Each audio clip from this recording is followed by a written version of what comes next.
Hi, ഇന്ന് ഞാൻ വന്നിരിക്കുന്നത് രാവിലെയൊക്കെ നമ്മൾ വൈകി നിൽക്കുന്ന സമയത്ത് പെട്ടെന്ന് ഉണ്ടാക്കാൻ പറ്റിയ ഒരു ബ്രെഡ് റെസിപ്പിയുമായിട്ടാണ്. ബ്രെഡ് റെസിപ്പി എന്ന് കേൾക്കുമ്പോൾ ആരും മുഖം ചുളിക്കല്ലേ കേട്ടോ. ഒരു പ്രാവശ്യമെങ്കിലും നിങ്ങൾക്ക് തീർച്ചയായിട്ടും ഉണ്ടാക്കി നോക്കണം. അടിപൊളി ടേസ്റ്റാണ്.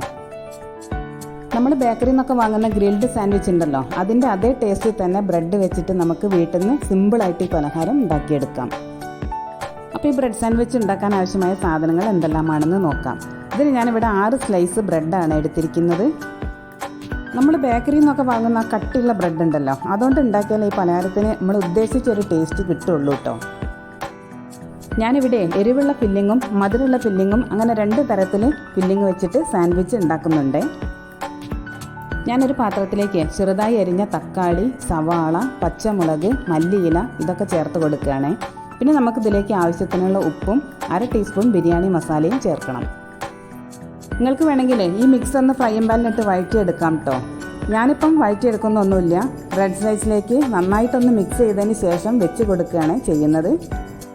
എരിവ് കൂടുതൽ ഇഷ്ടമുള്ള ആൾക്കാർക്ക് കുറച്ചുകൂടെ പച്ചമുളക് ചേർക്കാമേ. ഞാൻ കുട്ടികൾക്കായതുകൊണ്ട് ഒരു പച്ചമുളകേ ചേർത്തിട്ടുള്ളൂ കേട്ടോ. നമ്മളെ ഉള്ളിയും തക്കാളിയൊക്കെ നന്നായി മിക്സ് ചെയ്തതിന് ശേഷം ഒരു ബ്രെഡ് എടുത്തിട്ട് അതിൻ്റെ മേലേക്ക് ഈ മിക്സ് വെച്ചിട്ട് ഒന്ന് ചെറുതായിട്ട് പരത്തി കൊടുക്കാം. ഇനിയിപ്പോൾ അതിൻ്റെ മുകളിലേക്ക് വേറൊരു പീസ് ബ്രെഡും കൂടെ വെച്ചിട്ട് ഒന്ന് അമർത്തി വെച്ച് കൊടുക്കാം. ഇനി നമ്മൾക്ക് ഇതിലേക്ക് ഒരു മിക്സ് തയ്യാറാക്കാനുണ്ട് പുറമെ കോട്ടിങ്ങിന് വേണ്ടിയിട്ട്. അതെന്താണെന്ന് വെച്ചാൽ ബ്രെഡ് നമ്മൾ ഫ്രൈയിങ് പാനിൽ വെച്ചിട്ട് ഫ്രൈ ചെയ്യുന്ന സമയത്ത് അത് വിട്ടു പോരാൻ ചാൻസ് ഉണ്ട്. അപ്പം നമുക്കത് ഒരു മിക്സ് വെച്ചിട്ട് നന്നായി ഒട്ടിച്ചെടുക്കണം. ഇനിയിപ്പോൾ നിങ്ങളുടെ കയ്യിൽ എല്ലില്ലാത്ത വേവിച്ച ചിക്കൻ പീസൊക്കെ ഉണ്ടെങ്കിൽ അതും കൂടെ നമ്മൾക്ക് ഈ മസാലേൻ്റെ കൂടെ ചേർത്ത് കൊടുക്കാമേ. ഇനിയിപ്പോൾ ഈ മസാല മിക്സ് ചേർത്തതിൻ്റെ ശേഷം ബ്രെഡ് പീസസ് തമ്മിൽ വിട്ടകന്ന് പോകാണ്ടിരിക്കാനും മേലൊരു കോട്ടിങ് കൊടുക്കാനും വേണ്ടിയിട്ട് ഒരു മിക്സ് തയ്യാറാക്കിയെടുക്കാം. ഞാനിതാ ഈ ഒരു സ്പൂണിന് 3 സ്പൂൺ മൈദയാണ് എടുത്തിരിക്കുന്നത്. അതിലേക്ക് ഒരു മുട്ടയുടെ പകുതിയും ചേർത്ത് കൊടുക്കണ്ടേ. പിന്നെ ആവശ്യത്തിന് ഉപ്പും വെള്ളവും ചേർത്തിട്ട് ഇതൊന്ന് നന്നായി മിക്സ് ചെയ്തെടുക്കാം. ഈ ബ്രെഡിൻ്റെ നടുവിൽ നമ്മൾ മസാലക്കൂട്ട് വെക്കണ്ടല്ലോ, ആ സമയത്ത് ഒരു ചീസിൻ്റെ സ്ലൈസും കൂടെ വെക്കുകയാണെങ്കിൽ അത് വെന്ത് വരുന്ന സമയത്ത് നല്ല ടേസ്റ്റും ഉണ്ടാകും കഴിക്കാൻ. അതേസമയത്ത് തന്നെ നമ്മളത് കട്ട് ചെയ്യുന്ന സമയത്ത് കാണാനും നല്ല ഭംഗിയുണ്ടാകും. ഞാൻ അധികം കട്ടിയും എന്നാലും വല്ലാണ്ട് ലൂസും ആവാത്ത രീതിയിലാണ് കേട്ടോ ഈ മിക്സ് ഒന്ന് റെഡിയാക്കി എടുക്കുന്നത്. ഇനിയിപ്പോൾ മധുരമുള്ള ഫില്ലിങ് റെഡിയാക്കാൻ വേണ്ടിയിട്ടേ കുറച്ച് തേങ്ങ ചിരകിയതിലേക്ക് ഏലക്കാപ്പൊടിയും പഞ്ചസാരയും ചേർത്ത് നന്നായിട്ട് മിക്സ് ചെയ്ത് വെച്ചിട്ടുണ്ട്. ഇപ്പോൾ നിങ്ങളുടെ കയ്യിൽ നേന്ത്രപ്പഴം ഉണ്ടെങ്കിൽ അതും കൂടെ കട്ട് ചെയ്തിട്ട് ഈ മധുരമുള്ള മിക്സിൻ്റെ കൂടെ ചേർക്കാവുന്നതാണ്. ഇതിൻ്റെ മുന്നേ ഞാൻ ബ്രെഡ് ഓംലെറ്റും ബ്രെഡ് പൊരിച്ചതൊക്കെ ഉണ്ടാക്കിയിട്ടുണ്ട് കേട്ടോ. പക്ഷേ ആ 2 ഐറ്റംസിനേക്കാളും കൂടുതൽ ടേസ്റ്റ് ഇതിനാണ് കേട്ടോ. ഇതുണ്ടാക്കി കഴിച്ചാൽ പിന്നെ നിങ്ങൾ ഇതേ ഉണ്ടാക്കി കൊടുക്കുകയുള്ളൂ കുട്ടികൾക്ക്.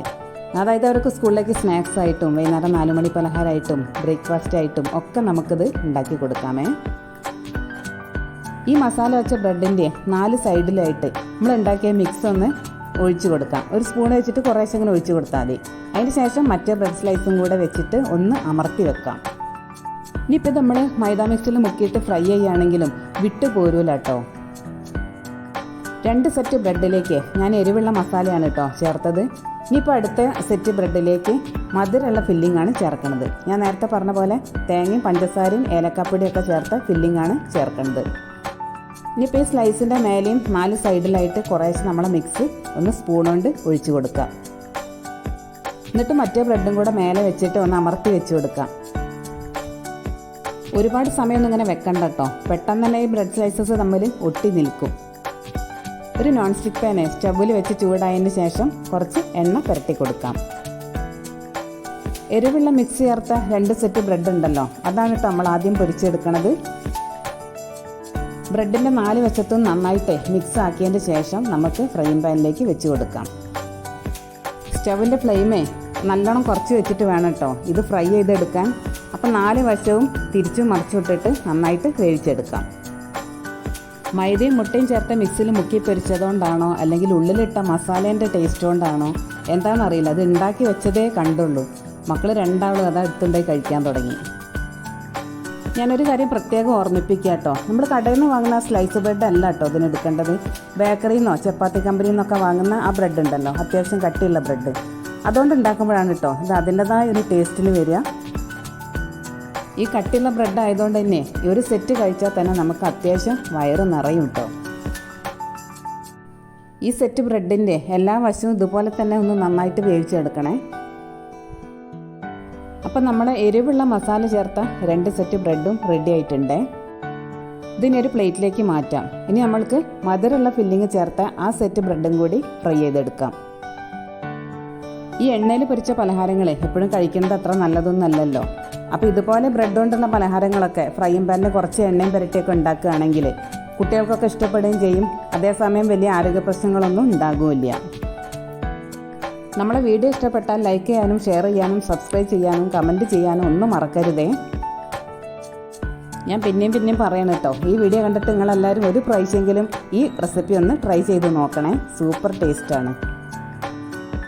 ഞാനിതൊന്ന് കട്ട് ചെയ്ത് കാണിക്കുന്നുണ്ട് കേട്ടോ. ഞാൻ നേരത്തെ പറഞ്ഞ പോലെ ഇതിൻ്റെ ഉള്ളിൽ ചീസും കൂടെ വെക്കുകയാണെങ്കിൽ സൂപ്പറായിരിക്കും. നേരത്തെ പറഞ്ഞതുപോലെ വീഡിയോ ഇഷ്ടപ്പെട്ടാൽ സപ്പോർട്ട് ചെയ്യാൻ മറക്കരുതേ. നിങ്ങളുടെ കമൻറ്റും ഞങ്ങൾക്ക് വിലപ്പെട്ടത് തന്നെയാണ് കേട്ടോ. അപ്പോൾ എല്ലാവരും കമൻറ്റ് ചെയ്യാനും മറക്കരുതേ. ഇതുപോലെ ഒരു റെസിപ്പിയുമായി ഇനി നമുക്ക് മറ്റൊരു വീഡിയോയിൽ കാണാം.